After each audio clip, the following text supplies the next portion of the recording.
Noýabr aýynyň 15-nde NATO agzasy bolan Polşa harekete düşmegi netijesinde gurumanyň ählakzalary herekete geçdi. Iki adamyň ölümine sebäp bolan wakada Russiýanyň günäkär bolup biljekdigi dünýä mediasynda öňe sürildi we NATO 4-nji maddany herekete geçirip biler diýilen düşünje häkimlik etdi. 4-nji maddada eger agzalardan biriniň toprak bitewilliginiň bozulýandygyna, öz ygtyýarlygynyň elden gidýändigine ýa-da daşyndan hop awanýandygyna karar berse, onda NATO ýurtlaryň hemmeti bilelikde ýygnak geçirmeli.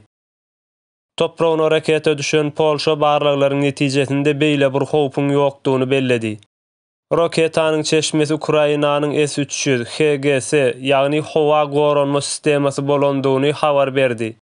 Bu habar Ukraina goşuny tasdiklady. Aýdylmagyna görä şol gün Russiýa 100den gowrak raketany Ukrainanyň şäherlerine ýagdyrdy. Netijede Ukrainanyň HGS ulgamy awtomatik halda gelýän raketalara garşy atış etmeginiň netijesinde nişany urup bilmän Polşa serkedine geçendigi ortağa çykdy. NATO ýurtlary bu wakanyň sebäpkär hökümine sebäpsiz ýere uruşy başladan Russiýany günäkärlediler. NATO'nun baş sekretary Stoltenberg, Ukrainanyň howa goragyny has hem güýçlendirmek üçin ýokary hili HGS ulgamlary bilen Ukrainany üçin etmeli boljakdygyny aýtdy.